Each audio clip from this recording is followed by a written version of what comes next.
Sean's shades look good. I thought I was getting kind of grayed out. Yep. Not a good look with my gray in hair. At least you have hair, man.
Hello, everybody. It is 11:35, and we are going to go right on ahead and get started. Thank you so much for deciding to spend your lunch hour with us today. It's wonderful to see so many friends and colleagues, elected and appointed officials joining us tonight or today. And we got about 30 people in addition to our panelists and myself, and I'm sure we'll get a lot more that trickle in as the discussion goes on. And my name is John Cruz. I'm the Secretary of the APA St. Louis Metro Section. And we are just really pleased as punch to be able to offer this opportunity today to talk about TOD and BRT in the St. Louis area, a topic very near and dear to my heart. I wrote my master's thesis on TOD and BRT in Rust Belt cities. So I can't tell you how happy I am to be able to host all of this today. Joining us are going to be Sean Tooley of the big, the beautiful, the wonderful Missouri Department of Transportation, and Rachel Witt with everybody's favorite South City Community District, the South Grand CID. And with that, I'm going to turn things over to Rachel, who's going to be introducing our panelists today. And following all of the discussion, we're asking that everybody please either type their comments into the chat box or give us some indication that you want to speak up and have a little bit of a conversation back and forth with our panelists or our moderators, and we will be more than happy to do so. And with that, Rachel, go right ahead. Well, first of all, happy Community Planning Month, and yay, welcome everyone. Happy to be here. Really excited to be part of this panel discussion, and thank you so much for making the time to be part of the American Planning Association St. Louis Metro Section Monthly Luncheon Webinar. Our topic, as John has mentioned today, is on TODs and BRTs. Today, we will discuss, can transit-oriented development and bus rapid transit improve accessibility and mobility in the region? Our presenters will define these two terms, provide a status update on current TODs in St. Louis, discuss transit planning, and investigate what it takes to bring BRT to St. Louis. The St. Louis Metro Section mission is to provide the St. Louis region with a results-minded board of directors that educates, advocates for better planning, engage civic leadership, empowers the public to participate in planning discussions, and increases the number and diversity of its membership. Today, the Public Advocacy Committee is hosting the Luncheon webinar. Sean and I are going to eventually be the co-chairs of this committee, and we're happy to be the co-moderators today. The Public Advocacy Committee is to monitor legislation, governmental positions, and court cases related to planning, and in particular as related to the section's new areas of emphasis: diversity and inclusion, need for greater cohesion among jurisdictions and the St. Louis area to achieve regional economic growth, sustainability in development, and reduction of greenhouse gases.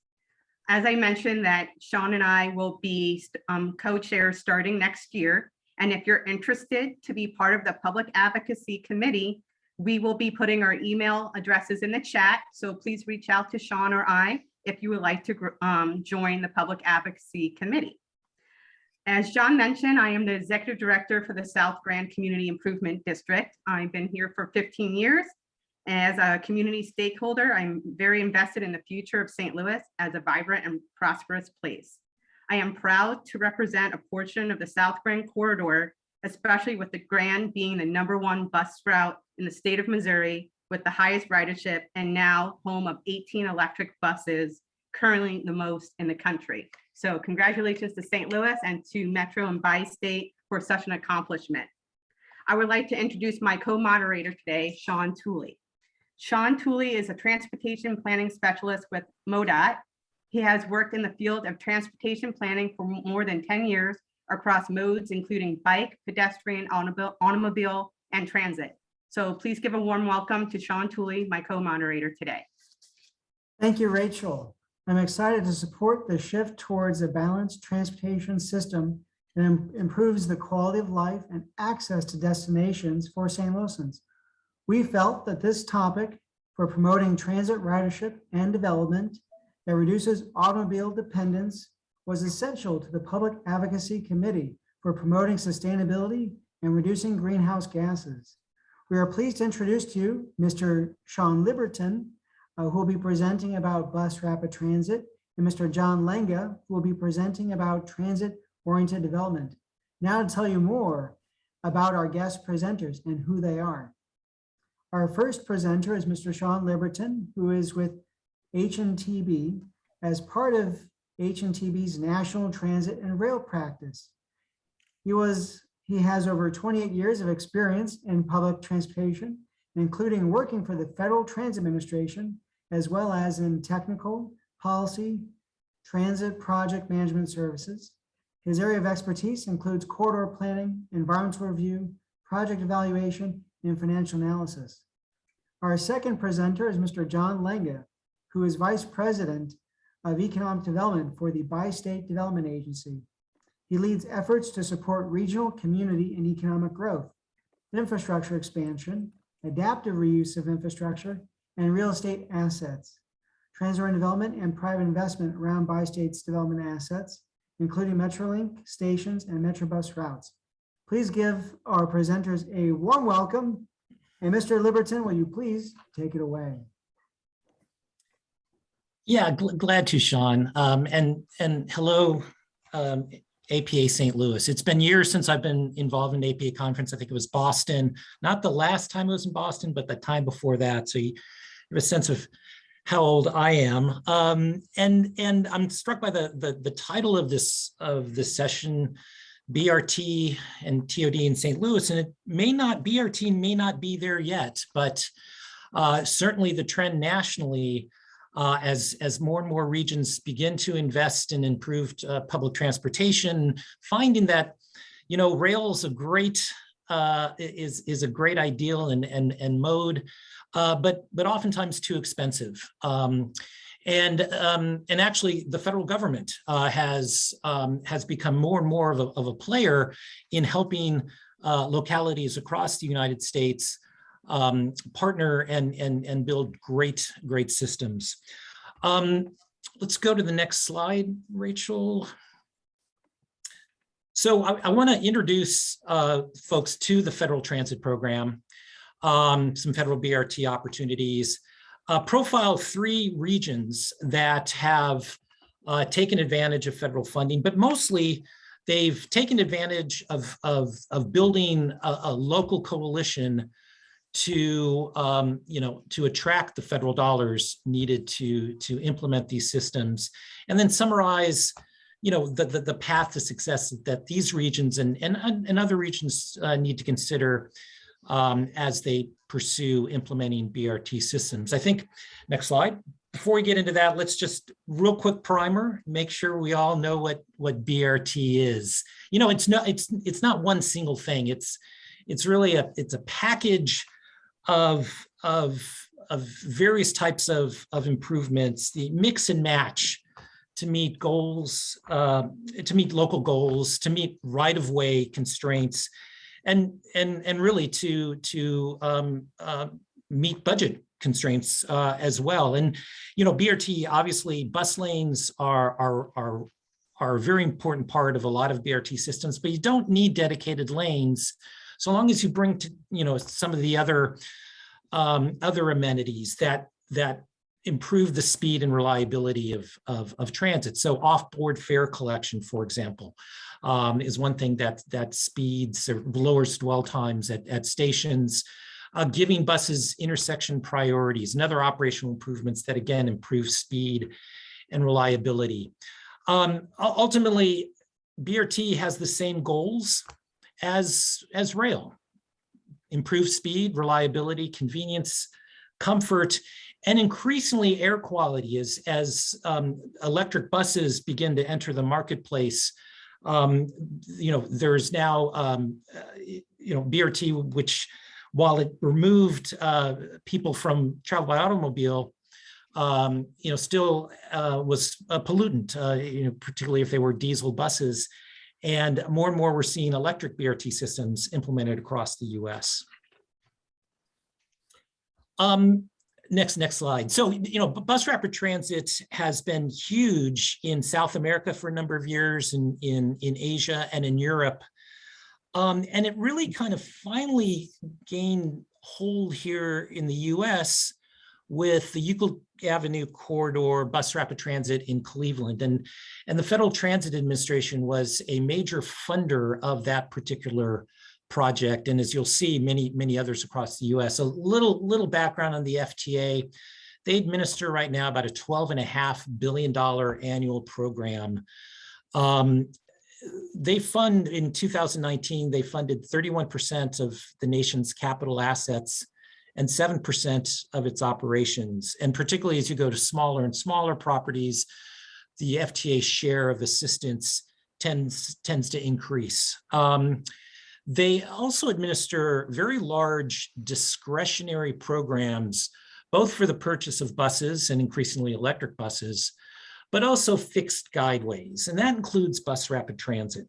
One of the FTA promotes several policies. Right now, state of good repair, investing in what you have and making sure that it's safe is a federal policy. Safety and improved safety is a policy. Promoting zero emission buses And bus rapid transit, quite frankly, is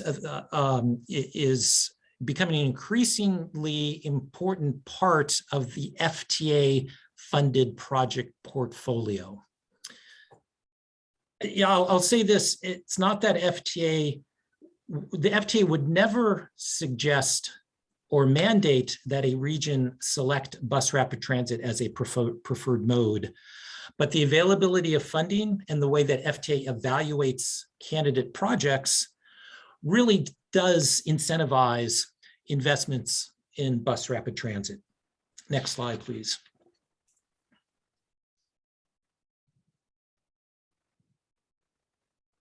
Thank you. So the major FTA program, and I'll go through this really quick because we want to get to the fun stuff, is the Capital Investment Grant Program. And as I said, funds bus rapid transit as well as any type of rail project. Ferries are actually eligible, although they've never been funded. At $2.3 billion, it's the largest discretionary funding program in the federal government, which is odd because it funds such local but important investments in transportation.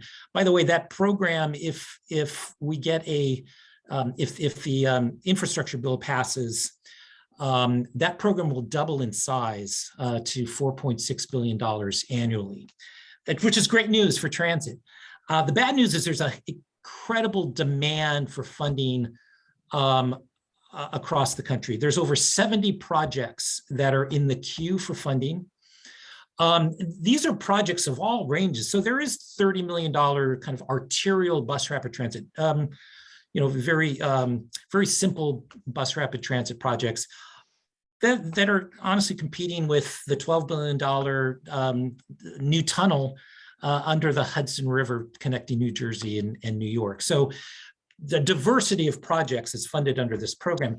FTA funds projects based on their ridership, their cost effectiveness, and consistency with land use and affordable housing plans and policies. And FTA really puts a premium on projects that demonstrate that they are in sync with local plans and policies, strong transit-oriented development. Of course, John's going to talk about that in the next session. The other thing that drives the portfolio of BRT projects is that FTA wants to build a strong congressional constituencies for the program so that the program is maintained and hopefully grows. And they do that by funding projects across the country, as many projects as they can. And you can only fund so many $12 billion projects, but you can fund a lot of bus rapid transit, and funding more projects and touching more areas of our country helps to build that constituency for the program.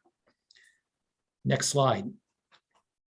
So as an example, when I was at FTA 100 years ago, well, let's say 2008, there were only 20% of the projects in this CIG pipeline were BRT, 20%. Today, 2/3 of FTA's pipeline is bus rapid transit projects. That's the change has been phenomenal over the last 10, 12 years. In this pipeline of projects, there are 16 rail systems that, with a collective projected cost of $36 billion, and $11 billion is the requested federal share. Now, I mentioned the program's $2.3 billion. You've got a pipeline of $11 billion in rail. So how does FTA do it? Well, they do it by funding more and more BRT. Those 32 BRT projects, collective investment of about $4.7 billion and requesting $1.7 billion. So you can build a lot more BRT, and FTA can fund a lot more BRT projects than they can rail. Now, I will say that $1.7 billion in requested FTA funds is still only 40% of the total project costs. So in order to achieve your visions for bus rapid transit, you still need to build the local constituency and build the partnerships that will cover the remainder of that match, as well as operating and maintenance costs. So strong partnerships are a key. Next slide.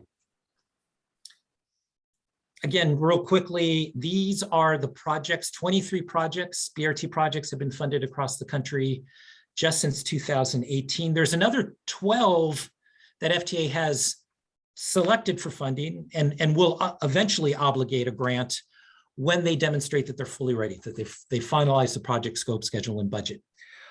You'll see some, some big cities there. You'll see Minneapolis and Portland and Seattle, but you'll see a lot of smaller areas as well, Lansing and Reno, and Ogden, Utah. Everett has received 2 grants just in the last 3 years. Everett's a suburb of Seattle. So, BRT is happening in communities of all shapes and sizes. And we expect will continue to be so. Next slide. I want to talk about a few regions that have been able to leverage federal funds to implement their BRT visions. And the first is the Indy Connect program in Indianapolis, Indiana. So voters approved an income tax increase back in 2016, but planning for this program began back in 2009 and was really championed by the mayor of Indianapolis at the time, who brought together a number of public and private organizations and foundations to build a coalition around improved transportation. Key in this was the Metropolitan Planning Organization, because at the time, Indigo, the transit agency, just did not have the resources, right? That's why they needed the revenue, did not have the resources to plan this vision. And so the MPO developed the Indy Connect plan, and really notable was the amount of information and education that that the MPO and its partners prepared to really enlighten the public on bus rapid transit, that it is comparable to rail, that it delivers all the same kinds of benefits as rail, but as a fraction of the cost. Through great, imaging, through a number of visits to other cities, bringing stakeholders and decision makers to other cities to see their BRT systems. The public accepted that bus rapid transit was the right kind of investment for a city and region the size of Indianapolis. So their BRT system is 55 miles, 3 corridors. The Red Line received a FTA grant back in 2017. The project opened in 2019. Their second line, the Purple Line, received a $70 million grant in August 2021. They'll begin construction later this year. And they still have a Blue Line that will connect downtown with the airport. And that's currently in the environmental process. Next slide. So Wake County is the county of where Raleigh, North Carolina sits. And they also developed a similar type of plan, the Wake Transit Plan. It includes a commuter rail component, but also 4 bus rapid transit lines. And the plan was passed in 2016.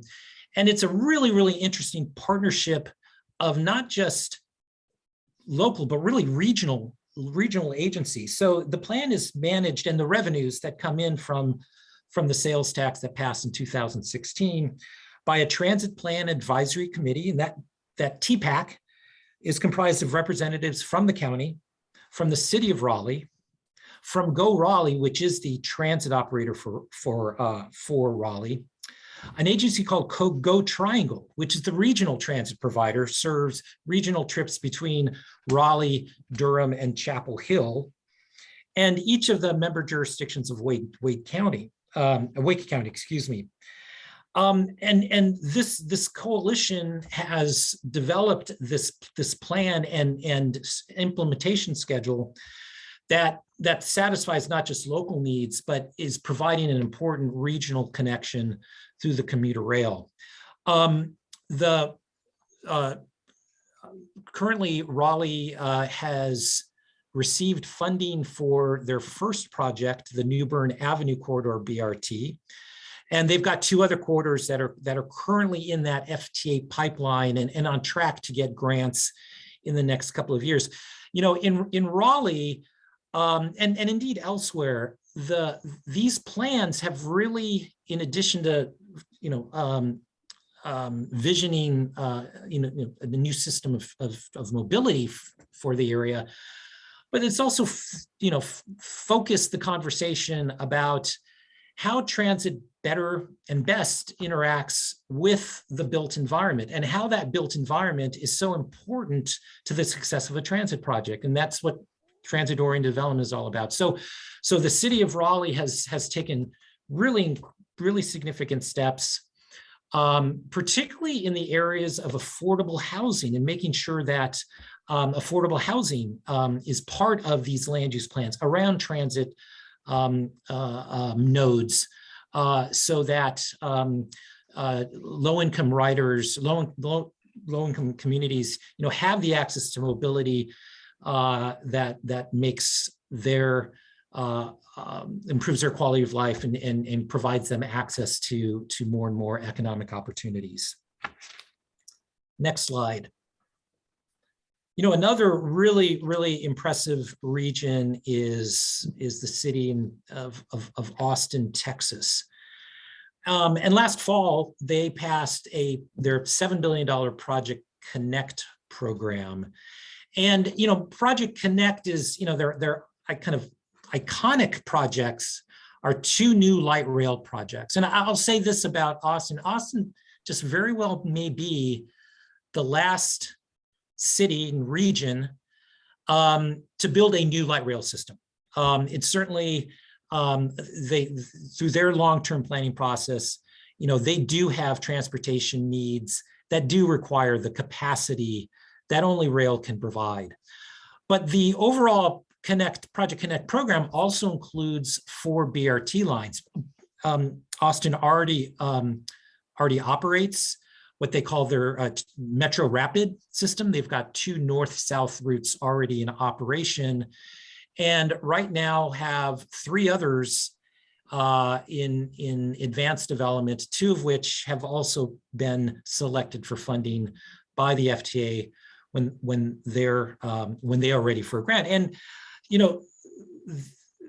they're leveraging this incredible new property tax revenue scheme. Now, how did they get the property tax? And it's because of the importance of partnerships. The Capital Metro Transportation Authority has kind of maxed out on its ability to generate new revenues and worked really closely with the city of Austin for the city to understand, look, the only way that they're going to address the region's, really exponentially increasing mobility needs, because Austin is growing rapidly, is through improvements of transit. And if Austin wants those improvements, they are going to have to pay for a large part of it. So the CMTA and Austin created the Austin Transit Partnership. And it's Austin Transit Partnership that is implementing the rail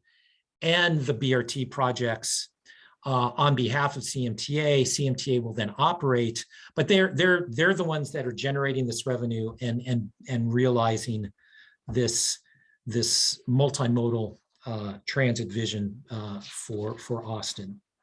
Next slide. And I'll leave you with that. That is the key. What's happening in Indianapolis and Raleigh and in Austin and in other regions, Jacksonville, right now in Miami is implementing some BRT projects. And there's no one path. Every region's different. The revenue source is going to be different. Might be sales tax, might be a property tax, an income tax. So you need to be sensitive to what's the art of the possible. But you need to build the coalitions to advance that vision. You need the coalition. You need to have a project champion. In Indianapolis, it was the mayor. There's always a project champion that has the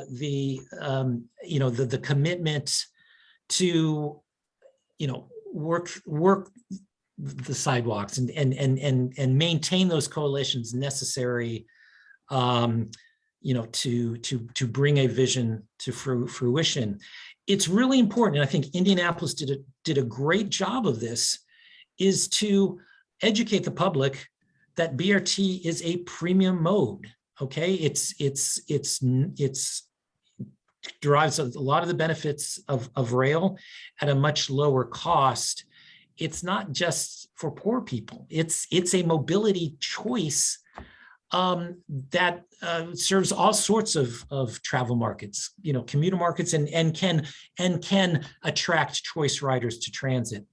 And if you need that, so once you've assembled a financial package of some local funding and want to complete it with federal funding, it's really important to meet that federal funding requirements. It's a high bar. It requires a number of interim approvals. It entails an evaluation by FTA of things like travel demand forecasts, local land use plans and policies to ensure that the built environment is or will be supportive of the transit investment, which in itself is something that is daunting, but at the end of the day is often what's the difference between having a BRT system or having no system at all. I think I'm gonna wrap it up there. I'm happy to take questions. I think we're gonna wait for questions at the end, but whenever the group's ready, glad to engage in the discussion, and thanks for your time.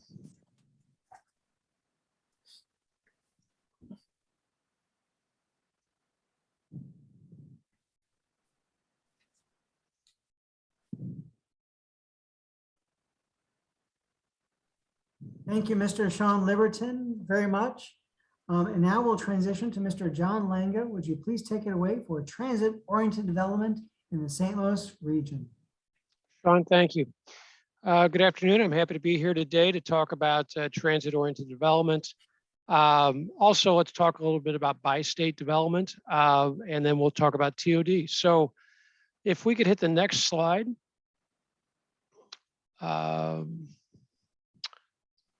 See if we can get that going. Well, a quick overview about bi-state, which would be on the next slide. I'll just keep going. But bi-state, I have it up. Is it not? It's not my view. Well, for me, but mine. it's okay. It's okay. Bi-state development was formed in 1949 by Congress, signed into law by then President Truman. And effectively, we can work throughout this region on facilities and infrastructure. One of the key issues for us is we work 3 counties in Illinois, that's Monroe, Madison, and St. Clair, city of St. Louis, as well as then 3 counties in Missouri, Jefferson, St. Louis County, and St. Charles County. So our budget for the next slide then, our budget for fiscal year 21 is $340 million. We have about 2,200 employees, and the vast majority of those work for Metro. We have a number of business enterprises, including Metro, again, which that's our largest enterprise. We also have the Gateway Arch, St. Louis Downtown Airport, the Regional Freight District, and the riverboats. For instance, if you go to the Arch, we are everybody there at the Arch area that doesn't have one of the forest ranger hats on. We're the folks that get you up to the top of the Arch. We take your tickets. We basically provide those services for the National Parks District. We run the 3rd busiest airport in the state of Illinois. That's Downtown Airport over in Cahokia Heights, Sauget. We take care of a lot of the regional's freight needs through our regional freightway. And then finally, if you go to the riverboats, the helicopter down on the riverfront, that's us. Next slide, please. But then on Metro Transit, so we have 65 bus routes, 53 Missouri, 12 in Illinois, about 5,000 bus stops. We have 38 miles of, or 38 Metrolink stations along 46 miles of rail. Within the last decade, there's been 9.8 billion in investment within half a mile of our Metrolink stations. And pre-COVID, we were moving about 44 million riders, about a third of those on Metrolink. So our service area, which is on the next slide, shows in Missouri and Illinois, we take care of St. Louis County and St. Louis City. And then on the Illinois side, we work in conjunction with the St. Clair County Transit District in St. Clair County. So our next slide would be transit-oriented development. So we're going to talk about some examples of transit-oriented developments here as we go. One that's completed, one that's under construction, one that's in process. And I think the best way I can describe transit-oriented development is it's effectively infill development around transit. I believe it needs to be complete, compact and connected, complete, a good mixed use development grouping around the stations. I don't know if it needs to be 24/7, but certainly 18/6. Compact, you need some good density around that zoning. You need some good zoning density around the station. And that's so important. And then connected, train, bus, pedestrian, bike, vehicular, any number of ways that connects so people can move in and out of there and have good access through it. So let's go take a look at 3 specific examples. Let's go to Illinois first. Swansea. This opened in first quarter of 2019, 62 unit, $11 million project. We sold 1.6 acres to the Development Authority there. They then teamed with a developer, and this is a LIHTC project that frankly takes advantage of Metro Bus, Metrolink, and then the St. Clair County bike and trail system, which is fantastic. It's a great amenity right through there. For us, it's kind of the phase 1 as far as development around that Swansea station area. And the very good news is they have a long and continuing waiting list to get into there. So it's working. It's absolutely working. Let's go to the next slide. This one's in the city of St. Louis, Forest Park to Bellevue. Basically, the developer purchased 1.46 acre area that was our former parking lot at that site. They then assembled the lot immediately next to it for combining basically a 2.8 acre site. On that, they are developing the $90 million Expo at Forest Park project, 280 market rate apartments, retail, 360 parking spaces, including replacement parking for that we had at our station area. They also have additional bi-state property under contract, so that we'll see if there's a step 2 or phase 2 to that. And this one's under construction. So let's go to the next slide. And this one's in St. Louis County, and this one's in process, North Hanley. It's our North Hanley station. So in 2017, we, Citizens for Modern Transit at UMSL, basically engaged the Urban Land Institute to do a technical assistance panel to help us, hey, what should develop in this general area? That led to a request for proposals that the UMSL Square Redevelopment Corporations put out on the street. That then led to a contract, an option contract with a group that is looking to develop on our Metrolink parking lot as basically a phase 1 for a larger TOD effort. This would be about 50 units of workforce housing and some small amount of community service retail there also, and actually a skills training center. So right now that is in the process in unincorporated St. Louis County, and we continue to work with that project. So I would be pleased to also answer any questions there may be on transit-oriented development. That's effectively, I think we've had very good success around a number of our station areas, and these 3 in particular were worth having the conversation on. So I'd like to open it up for questions and answers. Thank you, Mr. John Lang, and thank you, Mr. Sean Liberton, again for making yourselves available and presenting today to the St. Louis section of the Missouri chapter of the American Planning Association. And we are excited to have questions from folks. If you would please put them into the chat. Our first question that we have received is about the role of state funding and what does it play in ensuring successful bus rapid transit. Could Mr. Sean Liberton? Yeah, thoughts on that. Yeah, I think it's really important, but it really depends on on the state. I know that the Florida DOT provides match to federal grants for major investments like bus rapid transit. The state of California has incredible transit discretionary programs that their cities can pursue funding. In Virginia is another example.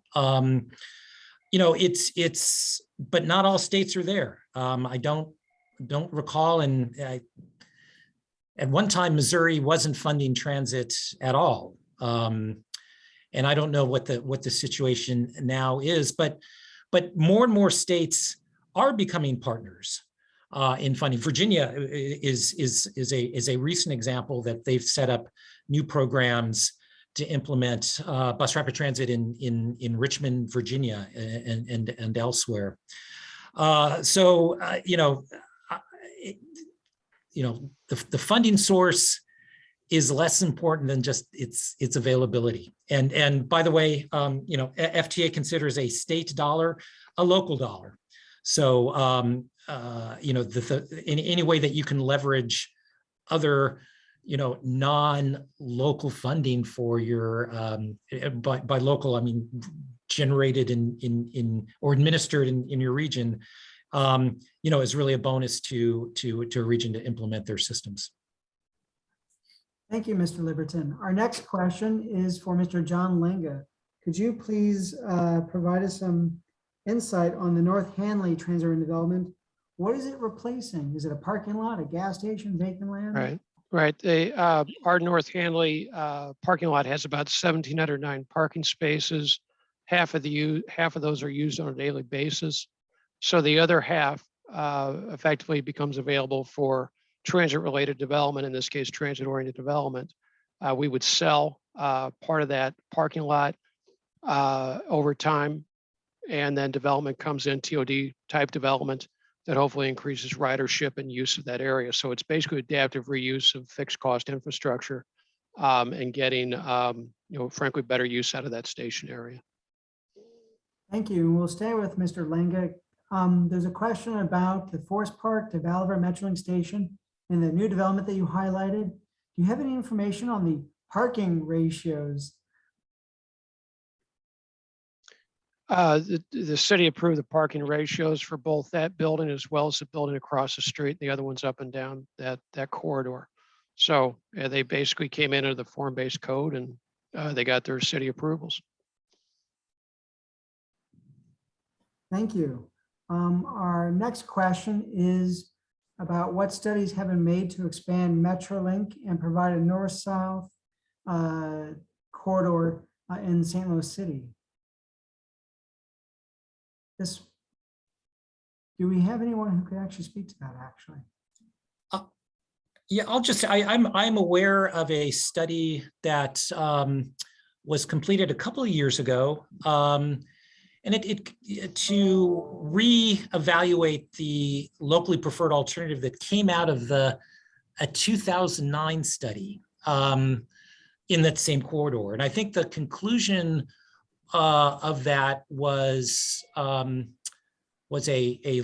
light rail project, but one that would be phased.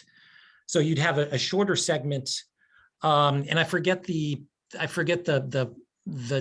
two termini, but it wasn't the full it wasn't the full corridor that was previously approved. That was completed, as I said, two to 3 years ago, and I'm not aware of any efforts to date to take that study to the next step. This question might be for outside this panel then. So let's move on to our next question, which is, are many municipalities looking into updating or modifying their zoning codes as well as policy changes around transit-oriented development in the St. Louis region? Sure. Actually, a number of them. We worked with City of Pagedale regarding a Rock Road Station to get a form-based code adopted. That was a number of years back. The City of St. Louis is looking at a lot of different areas to add the form-based code to around some of our stations. So we're working with them on that. City of Clayton has in their zoning ordinance effectively, you can reduce parking requirements, parking minimums, if there's dedication to some of the employees using transit. So there's been some, I think, some pretty good effort by the communities to go ahead and get those codes either freshened up or created. All right, our next one is probably for Mr. Liberton about how has Indianapolis and other cities been successful in advocating for bus rapid transit? And what successful marketing strategies have been used to make people believers in bus rapid transit? Well, yeah, I touched on this. So the Indianapolis experience was big on, there's the technical analysis and then there's the marketing. And they did a terrific job of, again, helping people envision what bus rapid transit is, that it's not your standard bus service, that it has the amenities, it has, large, nice stations. Stations, by the way, that are, can be developed around and achieve the same kind of transit-oriented development as you would see for a large rail project. That they understood that the buses were more comfortable, cleaner. In Indianapolis is the first all-electric BRT system, but they certainly won't be the last. And so kind of promoting that aspect of their projects. And just a strong education campaign that really helps the public understand the benefits of BRT, that it is a premium mode, and hey, you can get a lot more of this kind of service than you can for the same cost of rail. And in environment where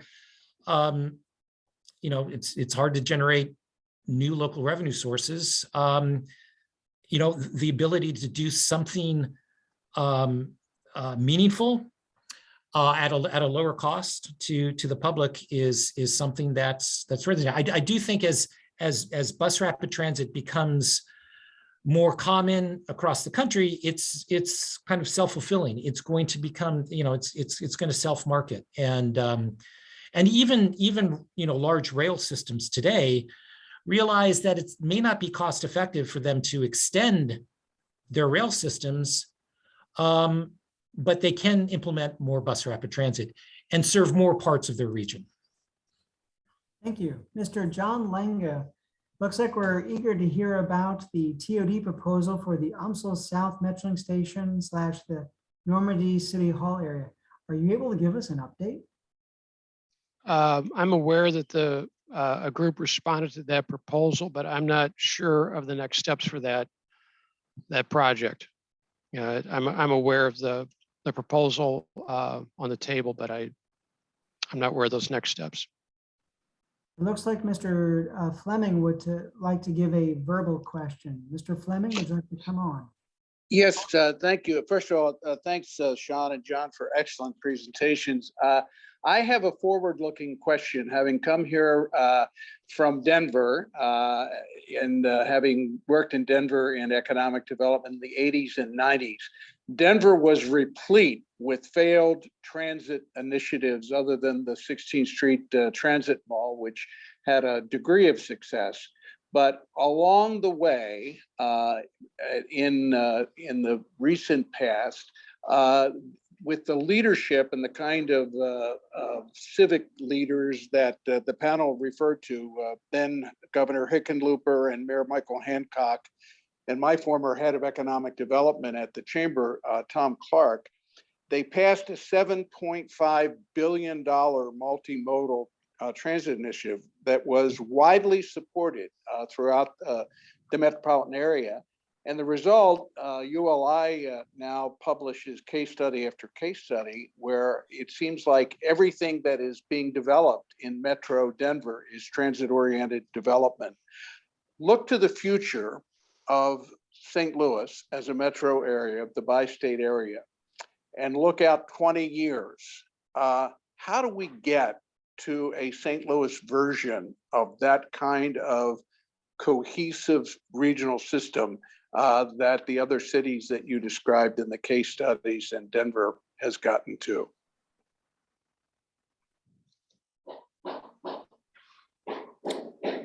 Well, so, you know, it takes time. So Dick, you were in Denver during the development of the Fast Tracks plan, which took a number of years. Yep, it just started as I was being recruited to St. Louis, the first phases of it. Well, so, you know, I think, and I'll going back to Indianapolis, it was 7 years between the point of a plan and generating the revenue source in order to implement the plan. So, you know, these initiatives take time. And then, of course, a willingness, and it sounds, you know, from John's presentation that there is a willingness and interest in you know, land use planning that accommodates, you know, investments in public transportation. I can say that, you know, that's becoming more and more common. I'm doing some work in suburban Philadelphia where I'm surprised how little thought has been going in to accommodate a future rail extension to the King of Prussia Mall. So you know, I think maybe I defer to John on what are the specific keys to realization in the St. Louis region. I think a fair amount is going to be workforce related, and where those new emerging and future pockets of workforce that is very interested in transit. And so I think that's something that we're all going to take a hard look at as a region. Good points. Thank you very much, Mr. Fleming. Our next one is about what role does density play when developing bus rapid transit lines in concert with transit-oriented development? Well, the more density, and particularly mixed use density, you know, the more of a transit market that you have. Transit, it's hard for transit to serve low density suburban neighborhoods. And so as we've grown as a nation in the suburbs, you know, we've seen transit ridership decline, and then transit ridership started to come back because people returned to the center cities and more development happened in the center city. And it's a built environment that accommodates mobility by not just bus or train, but by foot and bicycle. And so, you know, density, but it's not just density, it's how that density is packaged is critical to the success of transit. Agreed. All right, for both of you, if you were to, how would you set up a bus rapid transit study for St. Louis? Would you set how would you set the geographic limits? Would you identify dense commercial corridors up front? What would you recommend for a BRT study in St. Louis? Well, I'll just offer up, I don't know if I'd do a regional BRT study. I would do a regional transit study and identify the corridors most in need of transit, and then determine what's the most appropriate mode in terms of that travel market, and you know, what can be afforded. And I mean, that's what all of these studies that I mentioned, it wasn't a light rail study or a BRT study.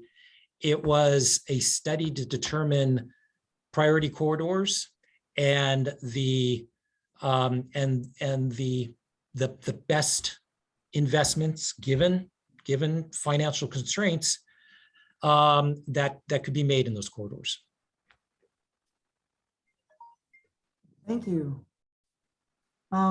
What metropolitan regions have grown transit use by bus rapid transit routes being prioritized in traffic and being faster than cars versus traditional bus? Well, I think that's a goal of a lot of, I think a lot of regions have done that, but I think of Los Angeles actually. So back over a dozen years ago, LA rolled out its Metro Rapid, or its Rapid system. And these are, arterial BRT, what people might call BRT light. They don't operate in dedicated lanes, but they have signal preemption, and that means they get a head start at intersections. There are operational improvements that make the bus travel faster.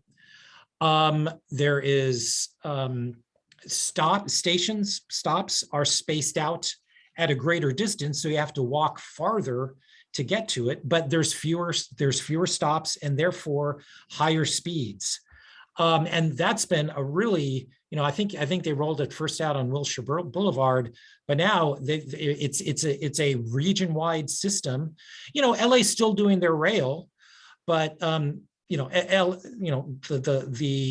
landscape of Los Angeles has really changed dramatically in the last 10 years because it's most of the LA Metro is both a highway and transit agency, but most of their capital goes into transit projects of all size, be it new rail or these very modest arterial BRT projects where you don't have the right of way to give a dedicated busway, but you can do all of these other things to make the bus a whole heck of a lot faster than a local bus. Thank you very much. We'd like to give thanks to Mr. Liberton and Mr. Langa for being available today for the section's luncheon event. To be respectful of people's time, we're going on 12:30, and so we should conclude with question and answer. So thank you all for joining in today. And thank you both very much for speaking with us today as our region considers how to support public transit. All right, thanks a lot. We really enjoyed it. Thank you very much. Thank you so much, everyone, for choosing to spend your lunch with us today. Have yourself a great one, and this will be online shortly on our YouTube channel and on our website. Thank you very much. Have a great one, and happy National Community Planning Month.